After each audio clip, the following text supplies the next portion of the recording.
The Museo Nazionale Etrusco di Villa Giulia in Rome preserves a striking painted ceramic plate from ancient Capena in Italy, dating to about 275 to 270 BCE.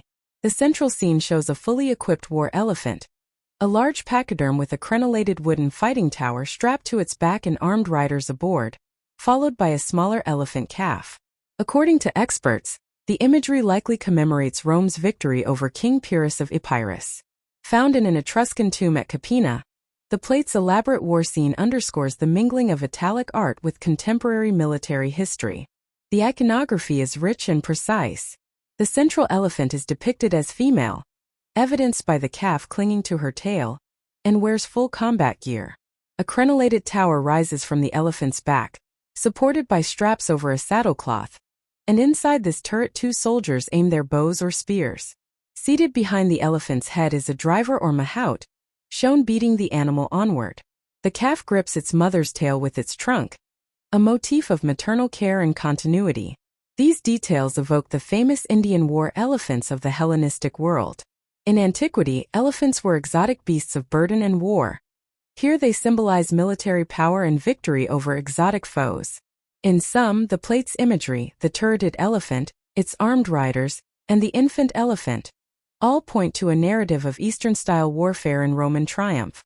Archaeologically, this plate was unearthed in Tomb 233 of the Machi necropolis at Capena, a small Etruscan city north of Rome. It dates to the late 3rd century BCE, shortly after Pyrrhus's campaigns in Italy. Capena was an Etruscan town that had come under Roman influence by this time, and local artisans often adopted both Etruscan and Greek styles. Thus, the object is culturally Etruscan, made by Italic craftsmen, even though its subject matter concerns Roman history. The plate's presence in a grave suggests it was a high-status item, likely a prize-serving dish or ceremonial platter placed as a funerary offering. In many Etruscan burials, finely painted ceramics accompanied the dead, and this plate may have been intended to honor a warrior or family proud of Rome's military achievements.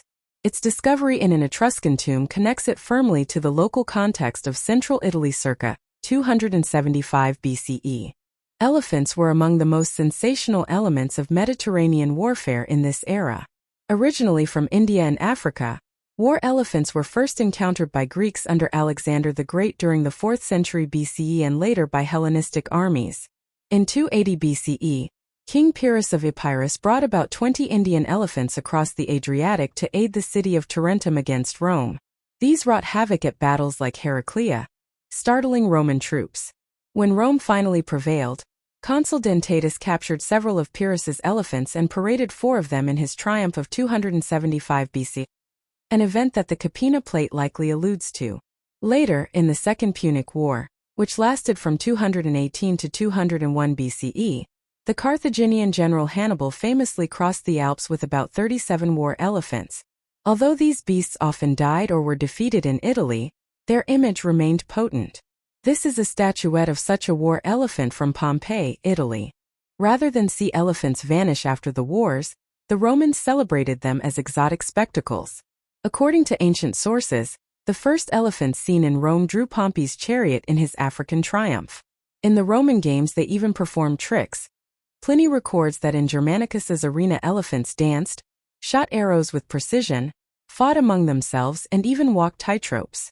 Thus by the late 2nd century BCE, captured war elephants became crowd-pleasing novelties. The Capena plate taps into this cultural fascination. The elephant is at once a war trophy and a wonder of the natural world. Its iconography links the viewer to real historical events, and to the broader Mediterranean practice of turning vanquished beasts into symbols of Roman might. Artistically, the plate belongs to the black glassware of ancient Italy. It is a piccola, a type of Etruscan plate, coated in a fine black slip and then painted with added colors. The inside of the plate's rim is decorated with geometric bands and motifs, stylized rosettes, vine leaves, and so on, painted in white, yellow, and red. These decorative elements are characteristic of Etruscan and South Italian pottery of the period. In the central medallion, the figures are carefully drawn. The elephant's form is naturalistic, and details like the crenellations on the tower, the bow of an archer, and the driver's seat are clearly delineated. The use of multiple colors on a dark background was a common technique, allowing figures to stand out vividly. Overall, the style blends Greek vase painting influences in the layout and figural composition with local Italic artistic conventions. The artisans likely used a fine brush and diluted slip to paint the colored details after the vessel was fired, a technique seen on other Etruscan wares of this era. The war elephant plate was almost certainly a luxury serving dish or platter. Its large diameter of about 30 centimeters and elaborate design suggest it was not for everyday use. It may have been used at banquets or symposiums to impress guests, the elephant seen serving as a conversation piece. The martial theme also imbued it with ideological significance. Diners viewing the plate would be reminded of Rome's victory over Pyrrhus and the exotic might of the elephant. Because it was recovered from a tomb, the plate probably ended its life as a grave good. In the ancient world, particularly among the Etruscans, elaborate pottery was often buried with the dead as a sign of status or as offerings. Thus the plate bridged the living world of military triumph and the afterlife of its owner. Its richly decorated surface reflects both the artistic skill of late Etruscan potters and the tastes of a culture fascinated by war and spectacle. Thanks for watching. If you enjoyed this video, please subscribe so you won't miss new ones.